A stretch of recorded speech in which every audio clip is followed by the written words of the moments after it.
Jonathan Peterlin, he was with Danny Cunningham yesterday. This is from yesterday, right?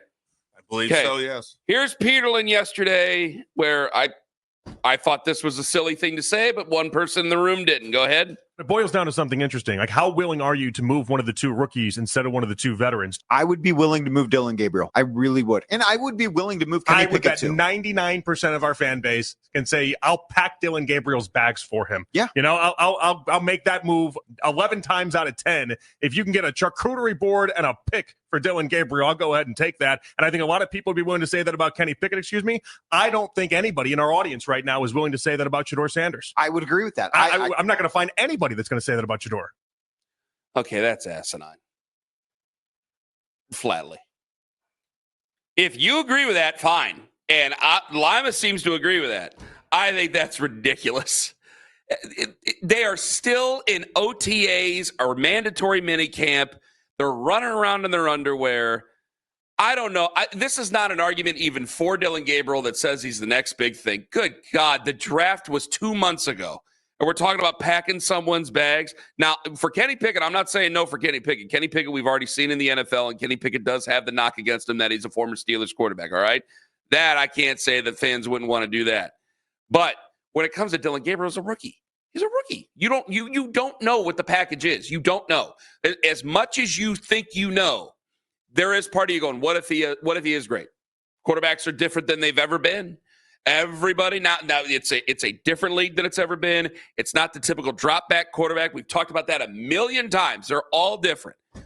There is not a chance in hell that I think even the majority of fans want to pack Dillon Gabriel's bags for him. For what? On June 12th? For what? Why? It clears up your Shedeur Sanders craziness? Yeah, Kenny, I would agree that rationally that's dumb. And I'm not going to accuse fans of being irrational on June 12th. But in this case, I mean, it's Dillon Gabriel. Every shot you see of him, it's a question about his height. How could he possibly play this position in the NFL? That's because we just question about his height. For the love of God, they took him in the third round. They obviously feel passionate about him. I do believe if you polled everybody in the area right now, he would be the one. Well, Kenny Pickett too. But if you're talking about between him and Shedeur Sanders, I mean, yeah, I think it would be. I don't think it'd be 99%, but I think it'd be really, really high. But I don't think he's the one people are least excited about, least curious about. They don't want to see him get reps. They want to see Shedeur get every rep as possible with our real receivers, not guys that are not going to be doing this for a living. Like, I think that's just in my interactions with people on a daily basis in real life. Like they don't want any part. They don't understand why we took Dillon Gabriel to begin with in the third round. The people I talk to on a daily basis and my real walk of life, which you and I talk to each other like 8 times a day. So you say the real people. Who are these mysterious people that you talk to that I all of a sudden don't know now? Either way, the people that I talk to, they don't feel that way towards Dillon Gabriel. They think that Shedeur Sanders has a higher ceiling, which I think a lot of people do. But they're not, quote unquote, packing his bags and trading charcuterie boards for Dillon Gabriel. No one's doing that in June in Cleveland. And that's the type of thing. That's why we get cussed out by fans on Twitter. Nobody's doing that. Nobody. Prove me wrong. 216-474-0092. I'll ask the question. I'll entertain the question. I just think it's ridiculous. 99% of Browns fans are just willing to pack his bags and get him out of here. I do think there is a percentage of fans who wanted nothing to do with Shedeur Sanders because they thought it was going to be a circus. I have not seen a circus. I've not seen a circus either, but that's why I can say it's not 99%. But I don't. Well, what do you mean by that? Well, I think a lot of people were sensitive to Shedeur Sanders because I think a lot of people watch. I think that less people than I thought watch Colorado over these last 2 years, and they just heard about pomp and circumstance, the Rock on the sidelines, Dion calling out guys at the press conference, and they just didn't. Over these last how many years, we've always kind of went after the sizzle. There's been no stake. And I think a lot of people were really sensitive to something like that. I haven't seen anything like that. As far as I know, quite to the contrary. Greg Newsome is falling all over himself with praise over Shedeur Sanders in the media the other day. I don't think it's been like that either. I agree with you.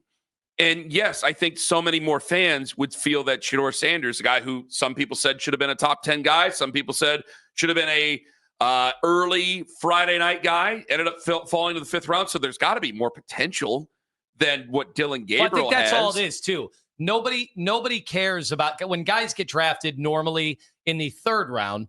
Normally, that's a guy that's probably going to be a backup. You're hoping he can cling to a backup. No one's interested in developing a backup on a team that is projected to be one of the worst in football. Nobody really cares about that. Shedeur is the guy that slipped. We were wondering, did he really have a 1st-round grade at all? But just because fans had talked about him number 2 overall at all, as misguided as that might have been, and I'm part of that, and I was guilty of that, I think that is still in their head. So, of course, they're going to want to see that guy because that guy is going to have a bigger ceiling, at least in theory. Okay, 216-474-0092. Am I wrong? Do you want Dillon Gabriel? Do you even want Dillon Gabriel on the Browns? Because is that not what Jonathan's saying, that people don't even want him on the Browns? Okay. Yeah. No, I mean, packing saying his bags. 99% of the fans out there packing his bags for him. I think that's pretty strong commentary right there. Eddie and Westlake. Eddie, you're next up in the fan. Hey, guys. So, look, I mean, you know what? I agree with Lima 100%. And see, that's what the thing is. The Browns like them, you know, and we always – So you're both full of it. You guys talked about this the other day. You said, you know, it doesn't matter when these guys are drafted. It's how the teams view them. The Browns just got their backup quarterback for the next 4 years with the 94th pick.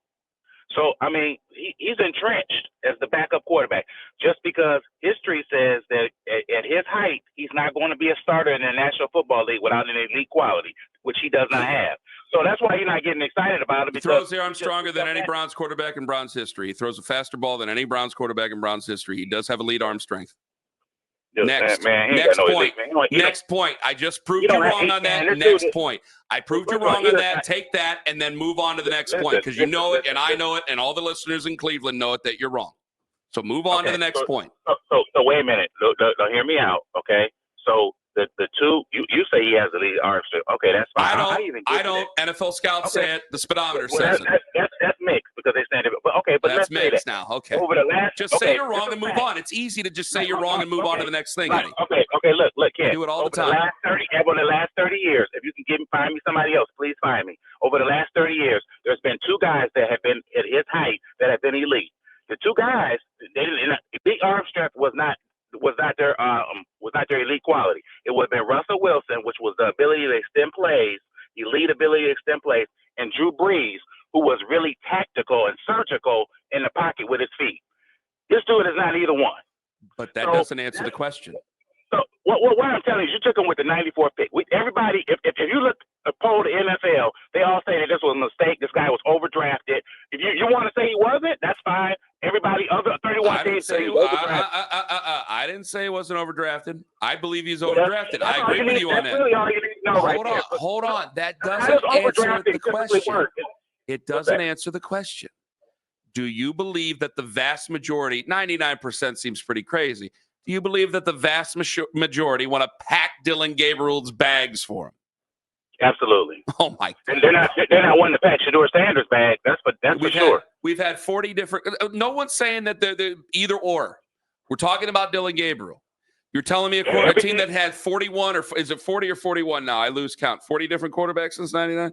We're just packing guys' bags before we even saw them in a preseason game. His bag is not going to get packed because one thing about Andrew Berry is ain't what I'm asking.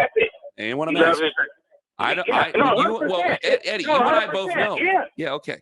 Thank you for the call. You and I both know, Eddie, that he ain't going anywhere. He's going to make the 53. Now, hypothetically, it should be easier to pack Dillon Gabriel's bags at 5'10" than Joe Flacco's bags at 6'6". Not true at all. The length of the clothes. Yeah, the clothes are much smaller. Volume and mass. Know it, Ken. Yeah, I wouldn't want to pack Wemby's bags. He's too tall. Of course. I would imagine your suitcase and my suitcase are the same size. But that's the thing. The clothes. But the volume in which you can fill.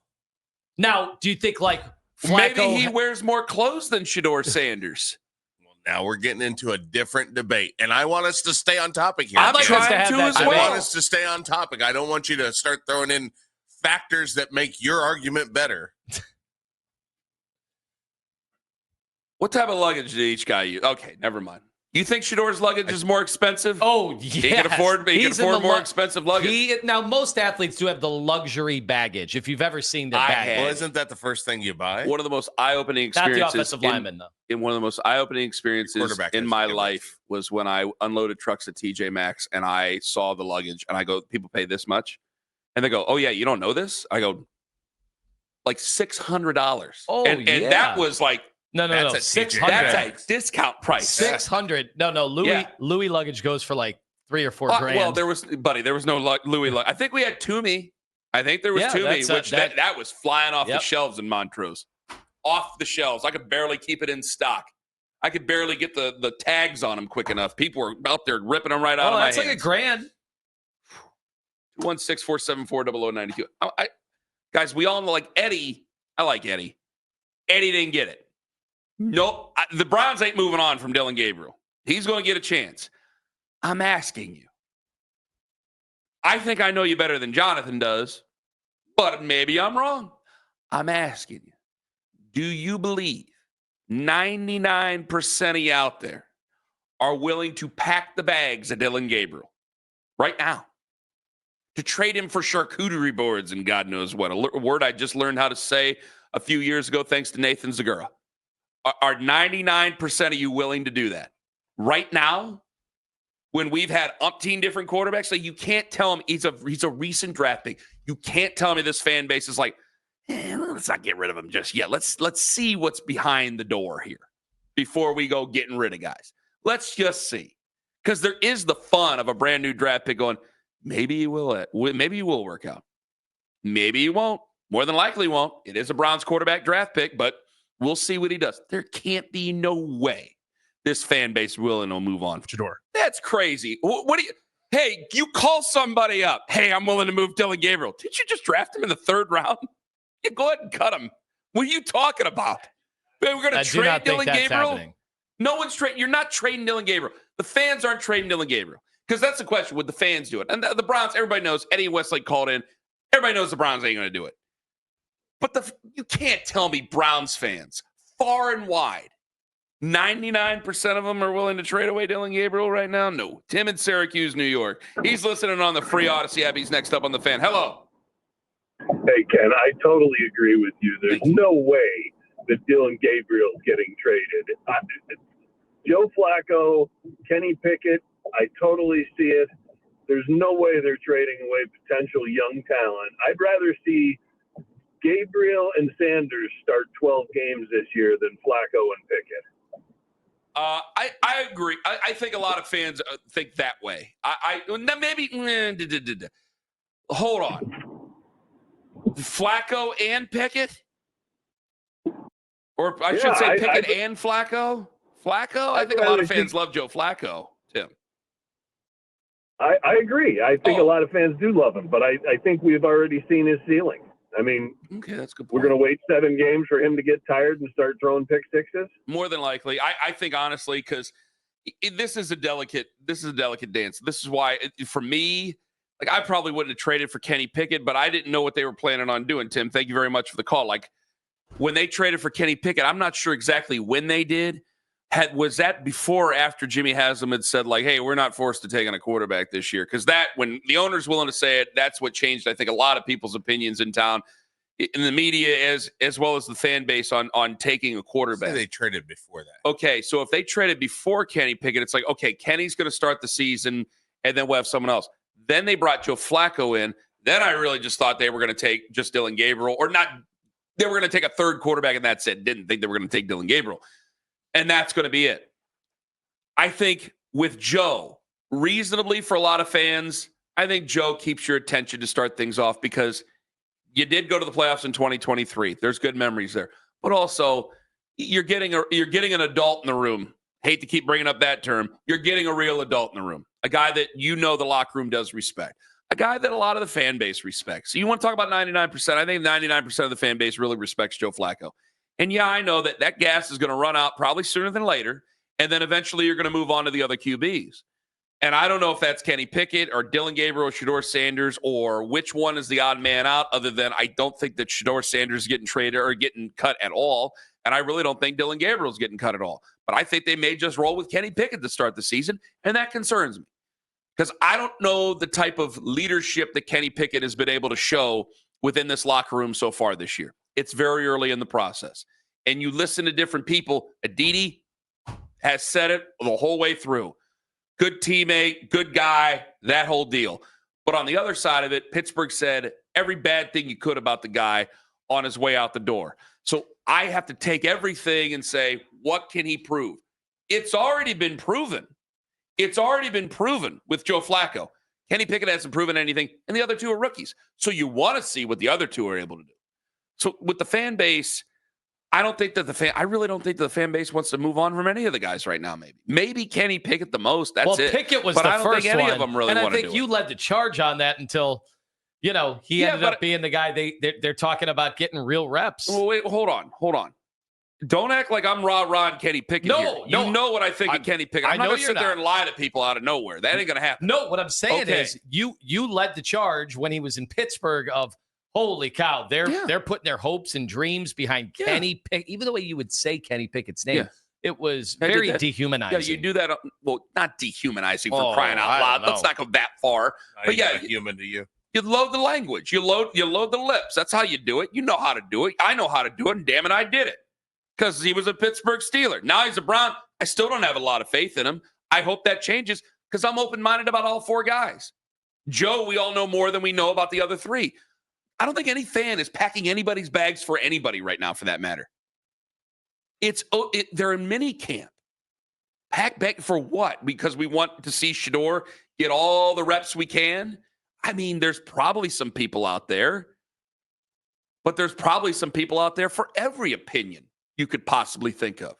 But when we're talking majorities, I think the vast majority of Browns fans are going, hey, as of right now, as of June 12th and probably June 13th and 14th, they're taking a quarterback with one of those picks or both of those picks to move up in the first round next year. So let's see what any of these guys have. And I think Browns fans at quarterback right now are as open-minded as they've ever been.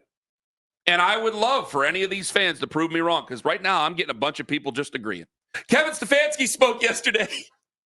And I think it's time to take Kevin Stefanski's word for it because Greg Newsome, he was, and I'm sure you guys have heard this on the station at some point over the last couple of days, he was just lavishing praise on Shedeur Sanders. There's other players that have talked about these quarterbacks. Kevin Stefanski says that he is not yet taking any consultations from any players on his quarterbacks. I'm not there in terms of talking to other players about those type of decisions. I've leaned on players before for a variety of different things, but I'm not really there yet. He also went a little bit further here when it comes to Shedeur Sanders. Now, this is quick. Listen to it because some fans are in media. Well, why did Shedeur get to get reps here? Why did Shedeur get to get reps there?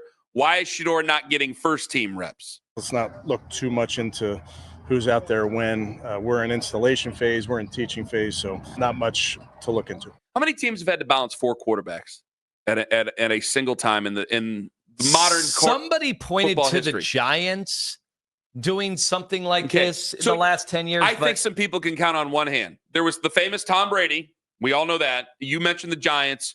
Four real quarterbacks having a chance at any reps. Real serious reps. Yes. Everybody has four quarterbacks, but there's always one for sure not even going to make the squad. And then there's a guy who's basically standing around and talking to the punters and kickers and specialists and things like that. So you're on counting it on one hand of how many teams have actually tried to do this. I think in this case, usually he is effusive is probably the right word for it. He doesn't give you much. I think at this moment you could take his word for it. Kevin doesn't outright lie to anybody, but he definitely walks around answers and gives you nothing. He's very Belichickian in that sense. I think in this case, you got four different QBs here. You're trying to balance reps on these guys. You're trying to balance what these guys are going to be able to do. You're trying to balance the top-end wide receivers. I don't know how many you have. One. You're trying to balance the guys that are pretty decent at catching the ball with them versus the guys who are extra camp hands to be able to catch balls for others. I think that you can take Kevin Stefanski's word at it right now about what this depth chart is or isn't. Yeah, the hope is in contrast to what we played yesterday from John Middlecoff, who said, this was all Jimmy Haslam. Not my finest moment. This is all Jimmy. Jimmy Haslam picked Shedeur Sanders. He made them take that guy, and then he's going to force it when they get off to a bad start, given the tough schedule to begin the season. Okay, the hope is that none of that is true. The hope is that you're having a competition, that it's a legitimate competition. A lot of teams have quarterback competitions, but they're not really legitimate. They can be tweaked. There can be an emphasis given to make one player look a little better. What you want is an honest quarterback competition.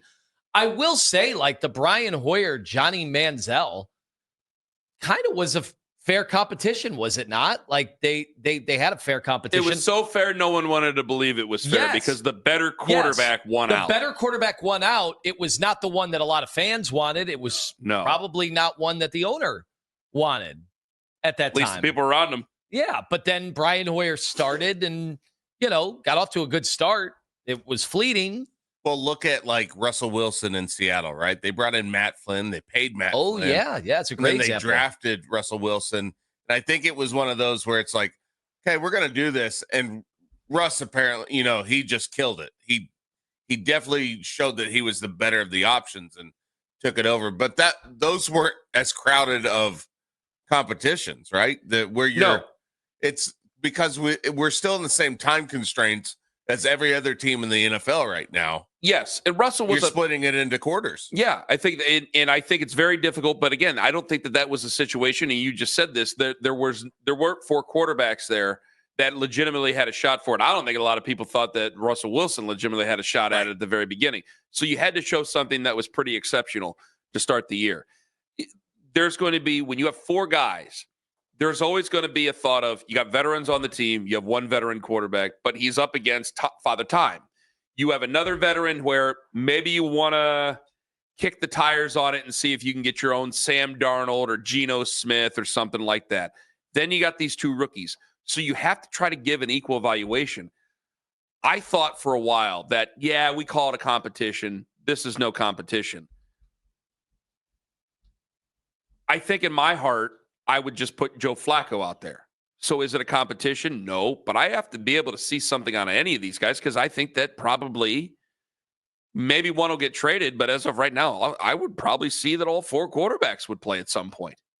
So you do think all 4? You're not going to carry 4 quarterbacks, but as of right now, would you not say that 4 quarterbacks, all 4 of these guys have a shot at playing at some point this year? The meaningful snaps? See, we've had 5 each of the last 2 years, have we not? Yeah. We started 5 guys. But some of those weren't meaningful snaps. Sure. Even Jeff some Driscoll. Of those guys weren't on the roster. Even Jeff Driscoll at the end of the playoff season wasn't meaningful snaps. I'm talking like, hey, we want to see what you got, or we are trying to win a football game. Let's reverse that. We're trying to win a football game. Then it might get to we want to see what you got. Those are meaningful snaps. Shedeur Sanders or Dillon Gabriel at the end of the season, if you're out of it, those are still meaningful because you want to see whether or not you keep this guy, whether or not he replaces any decision you might make in the first round next year, which is pretty far-fetched as of right now, or you want to see if you want to keep either one of these guys as a backup moving forward. And that includes Kenny Pickett as well. So it's all meaningful. So you'd be shortchanging yourself not to try to do everything you can to balance this out. 216